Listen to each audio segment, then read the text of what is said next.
دوسری طرف supreme court of Pakistan میں جو پرائیویٹ یونیورسٹیز کا معاملہ ہے، جو پرائیویٹ یونیورسٹیز نے مختلف شہروں میں کیمپس بنائے، وہ غیر قانونی طریقے سے کیمپس بنائے گئے۔ بعض اوقات تو یہ ہوتا تھا کہ وہ داخلہ فیس لے لیتے تھے، فیسز لے لیتے تھے، اور اس کے بعد کلاسیں نہیں ہوتی تھیں، کچھ عرصے کے لیے کیمپس بنتا تھا، وہ ختم ہو جاتا تھا، چھوٹی چھوٹی بلڈنگز میں کیمپس بنا کر بیٹھ گئے تھے، اور یونیورسٹی کا جو ایک امیج تھا وہ تباہ و برباد کر دیا تھا۔ اور ہم ماضی میں ایچ ای سی بھی خاموش رہی، ہماری حکومتیں بھی خاموش رہیں۔ اب معاملہ اس طرح ہوا کہ لاہور ہائی کورٹ نے ایک تاریخ ساز فیصلہ دیا تھا، اور جو پرائیویٹ یونیورسٹیز ہیں ان کی جورسڈکشن کے باہر جو کیمپس بنائے گئے پرائیویٹ یونیورسٹیوں کے سب کیمپس، ان کو غیر قانونی قرار دے دیا تھا۔ اس کے خلاف جو اسٹوڈنٹس ہیں، جو وکٹم تھے، جو جن کو ڈگریاں نہیں ملی تھیں، جنہوں نے ایڈمیشن لیے اور ایڈمیشن لینے کے بعد ان کو ڈگری اب ملنی تھی، اور جب ان کو غیر قانونی قرار دے دیا گیا تو وہ کہاں جاتے؟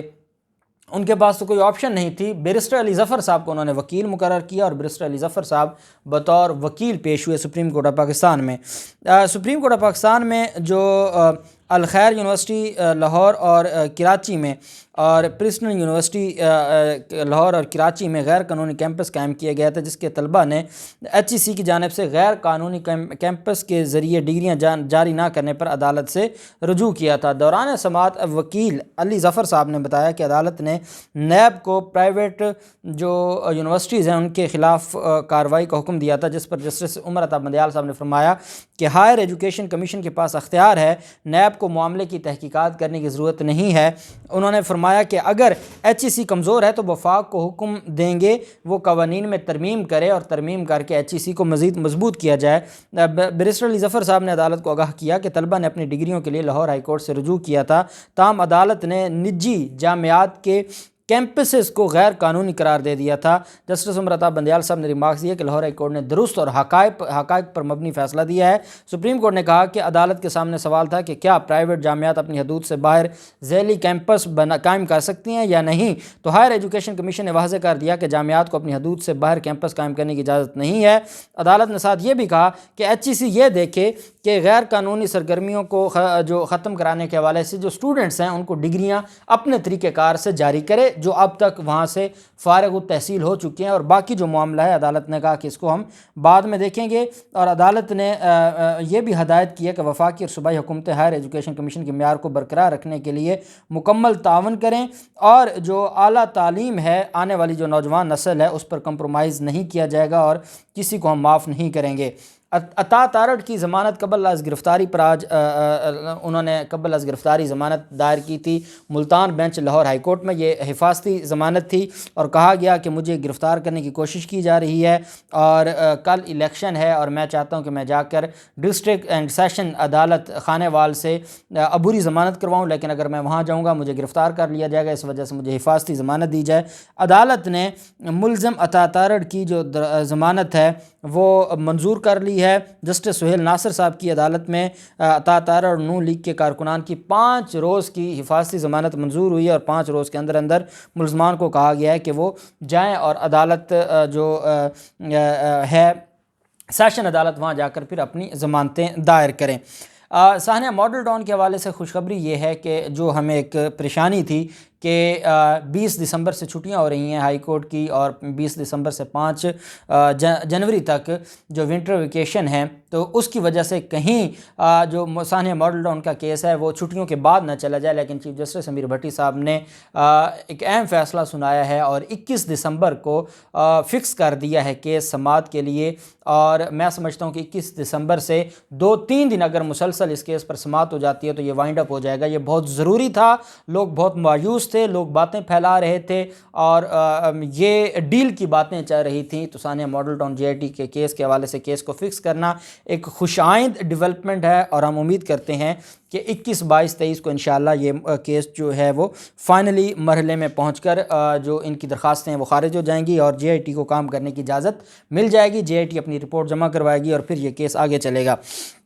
آج برطرف جو 16,000 ملازمین ہیں ان کے کیس پر فائنل سماعت مکمل ہوئی، اور عدالت میں آج اٹارنی جنرل نے حکومت کی جانب سے یہ تجویز پیش کی کہ گریڈ 8 سے گریڈ 17 تک کے جو ملازمین ہیں ان کو فیڈرل پبلک سروس کمیشن کے تحت ٹیسٹ ان کے لے لیے جائیں، جو ٹیسٹ میں پاس ہوں انہیں مستقل کر دیا جائے، جو ٹیسٹ میں فیل ہو جائیں ان کو فارغ کر دیا جائے۔ جسٹس عمر عطا بندیال صاحب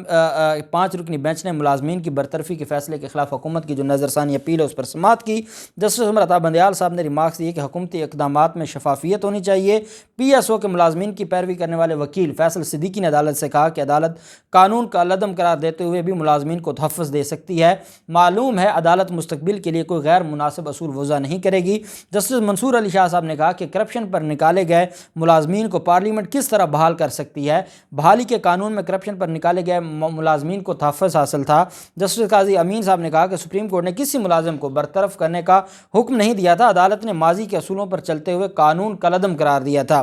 جسٹس منصور علی شاہ صاحب نے ریمارکس دی آج کی سماعت میں کہ جمہوری نظام میں قانون سازی پارلیمنٹ کے ذریعے ہوتی ہے، پارلیمنٹ سپریم ہے، جبکہ آرڈیننس کا دائرہ کار محدود ہوتا ہے۔ جسٹس منصور علی شاہ صاحب نے مزید کہا کہ انتہائی ضروری حالات میں فوری ضرورت کے تحت ہی آرڈیننس آ سکتا ہے، مارشل لاء کے علاوہ ہر آرڈیننس کے بعد ایکٹ آف پارلیمنٹ آتا ہے جو اس آرڈیننس کو لیگلائز کرتا ہے، جو پارلیمنٹ اس کو ایکٹ آف پارلیمنٹ بناتی ہے۔ آرڈیننس کے تحت بحال ہونے والے ملازمین کو ایکٹ میں تحفظ نہیں دیا گیا۔ آرڈیننس کے تحت 2009 میں بحال ہونے والے اب تک کس طرح بحال رہ سکتے ہیں؟ آرڈیننس تو 120 دن کے لیے ہوتا ہے یا میکسیمم مزید 120 دن کے لیے اس کو توسیع دی جا سکتی ہے، تو یہ جو 2009 میں جن کو بحال کیا گیا تھا وہ آج تک ہی بحال ہیں جب وہ آرڈیننس ایکٹ آف پارلیمنٹ ہی نہیں بنا۔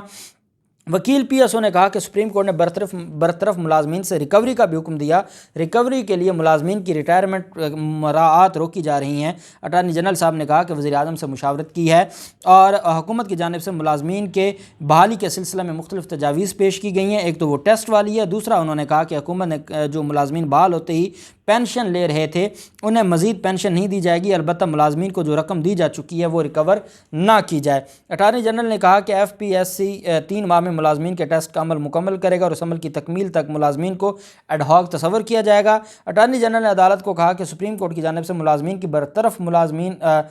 بحالی آرڈیننس ایکٹ کو کالعدم قرار دینے سے 5,947 ملازمین متاثر ہوئے۔ انہوں نے کہا کہ برطرف ہونے والے ملازمین کا تعلق 38 مختلف وفاقی اداروں سے ہے۔ برطرف ہونے والوں میں 3,799 ملازمین سول سرونٹ نہیں کہلاتے۔ جسٹس سجاد علی شاہ صاحب نے فرمایا کہ حکومت کی تجاویز پر غور کریں گے، اس پہلو سے دیکھا جائے گا کہ تجاویز عدالتی فیصلہ متاثر ہوگا یا نہیں ہوگا۔ عدالت نے اس کیس کی جو سماعت ہے وہ مکمل کرتے ہوئے فیصلہ کیس کی سماعت کل تک ملتوی کی ہے اور کل فیصلہ سنایا جائے گا۔ یہ بہت بڑا فیصلہ ہے، 16,000 ملازمین کا مستقبل ہے، اور یہ وہ تھے جو شریف خاندان کے جو